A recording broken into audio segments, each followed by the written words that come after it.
What's going on, sports card hobby family? Another day, another sports card video. We are back and we are better than ever. We had our fantasy football draft, content creator fantasy football draft last night. I'll go through a little bit of that in a minute. If you're new here, you want daily sports card collectibles style content, hit that subscribe button down below. Also connect with me on the IG machine at Sports Card Dad. Guys, we need football season now. We need football cards. We need it all. We need it now. Does it not feel a little dismal out there? What do I mean by that? Well, baseball season.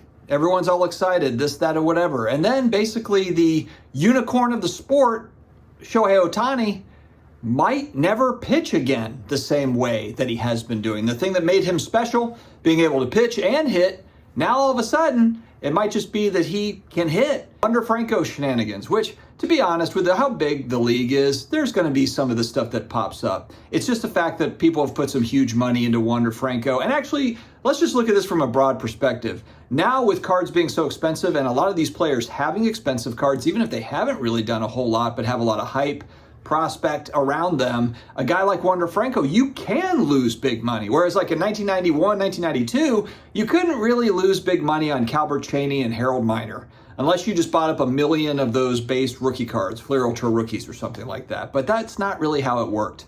Now it's high stakes. It's high stakes. So when we have a Wander Franco type scenario, which every year we're going to have something like that. Last year it was Tatis Jr. with PEDs. Frankly, it's kind of surprising that there's not more shenanigans that comes out for some of these guys. But anyway, baseball just kind of, it's not my sport to begin with. And then you kind of throw in the fact that the most exciting new player in the league, Ohtani, over the last 5 years, it's a big blow. It's a big blow for baseball fans. Not to say that baseball still isn't exciting for people that are going to watch playoffs and all that, but still, you know, we're always looking for kind of those generational players coming up, you know, whether it be a Luka Doncic that we want it to be or Shohei Ohtani, whoever it is. It just sucks if there's some injury that derails what could be, you know, something really, really special out of the ordinary. So, you know, baseball's kind of blah. As exciting as basketball is watching it throughout the season, actually, you know what? Not throughout the season. Really, it's the playoffs because half these guys take the year off.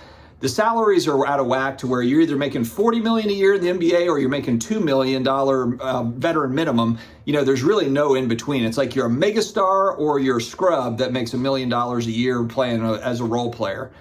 Basketball's weird right now. The defending champs, I was happy to see the Nuggets being a new team coming in. Jokic wins his first title. But even with that, you know, as amazing of a player as he is, just kind of his reaction to it all is like, all right, job is done. We can go home now. He was just ready to go back home. He just didn't do it for me. There's not an excitement level. And some people probably appreciate that about him. It's like he just comes in, just kicks ass, and then heads home. And that's it. And that's fair enough. Denver had an amazing season, so congrats to them. And I was happy to see a new team, especially Denver, win. That was great. But, you know, I'm also kind of like, I wouldn't mind seeing a really dominant player just take over. You know, people talk about, I don't know, whoever that is, Anthony Edwards or whoever it is going to be that just rattles off like 3 titles. And you're like, whoa, where did that come from? There's just like, where's the excitement? Where is the excitement? You know, we're doing kind of the LeBron James farewell tour now to where it's like, am I retiring? Am I not? Does anybody really care anymore? He broke the scoring title. He's got 4 titles. Will anyone care if he wins a 5th or not? Probably time to hang him up. You know, Steph Curry's got a few more years left, but pretty soon it's going to be this next group, you know, this next group of guys, and they're going to win all the titles. Which ones is it going to be? But I feel like some of the old timers kind of holding back that next step. You know what also can hold you back trying to sell cards is when you're like, damn it, I do not want to go and post on eBay. I don't want to ship this. I don't want to deal with returns. So you use DC Sports 87. DC Sports 87 consignment service. All you do is just shoot all the stuff over to them. They set it all up. Everything is updated live on their website as auctions end, as you get paid. And then within 1 business day, you get your payouts. So if you don't feel like selling stuff directly on eBay, you don't want to bother with it, DC Sports 87 can be a good option for you. Check them out. And so we need football season. We need it. We need football season. It is time. It is time for my New Orleans Saints to march their way to Super Bowl victory. And we need football cards. You know, the whole Panini Fanatics thing, as much as that's fun to talk about and speculate about, what's not fun is just wondering, like, are we going to have a decent football card product? Not to say I'm going to go out and run and jump into breaks or buy new product, but it's just for the overall hobby for people that really do enjoy doing that. There's a lot of young people that get involved in it. They're trading a lot of that stuff. People are excited about the new quarterback or the new this or that. We still need that new product to come out. It's part of the ecosystem. And I know we joke about, Sam Howells and people talking about, Jeff Wilson and Desmond Ridder. I get it. But there's also people, in Tom Brady cards, or they're into, Breeze or whoever. There's a lot of different stuff out there. Justin Jefferson. There's a lot of people that are buying, trading, really getting into football cards. And yes, short careers. And if you're talking about, investing and that sort of thing, then it is kind of a buyer beware. It's the most tough sport out there as far as injuries go. It's brutal. The parity in the NFL is not the same as other leagues. But at the same time, there is collectability to it. There are young people, that next generation, that are really getting into football cards in the same way that they're getting into basketball and baseball. It's really, really picked up. So I am just hoping that we can get back to a normal football card environment. Now, my Final Fantasy team, Bob Boozle, you asked for a little bit of a recap, and so I will do that here to round us out. Joe Burrow is my starting quarterback, and I know that he is a little bit dinged up, but I still look at him as a top 5 fantasy quarterback. I got him in the 3rd round, I think. And I just wanted to make sure I had a solid QB1. Derek Carr of the New Orleans Saints is my QB2 to back him up.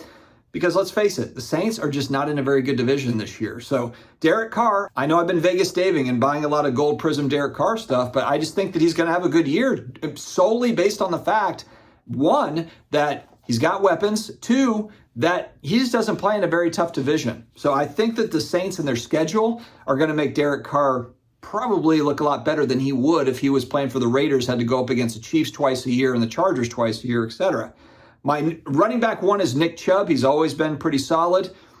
Jamal Williams, Raheem Mostert, and Alvin Kamara are kind of my other running backs. I've got other running backs too, but Kamara is suspended for the first 3 games, but he's going to get a lot of touches this year. Jamal Williams is the other side of that. He was a touchdown machine for the Lions, so I picked him up. Raheem Mostert was a great running back for the 49ers. He's had a bunch of injuries and stuff. When he's hot, he's hot. He now plays for the Dolphins. He's splitting carries with another guy, but I kind of like him in the mix, just depending on the week.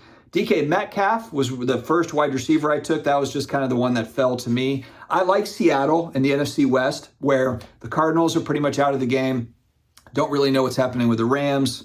So yeah, I think the Seahawks are actually going to be pretty good. And I think another year with Geno Smith and that connection, I think Metcalf's going to have a good year. Michael Thomas is a guy that hasn't really played meaningful football for 2 years, but he's looking good in training camp, another Saint.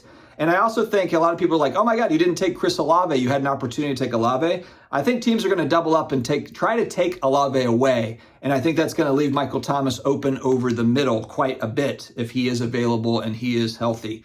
For tight end, Dallas Goedert for the Eagles, top 10 tight end. I think he's going to do well. The Eagles, I don't think they're going to be, I don't think there's going to be a huge drop off. I don't think they're going back to the Super Bowl this year, but I think that they're still going to be good. And I like Dallas for the tight end position.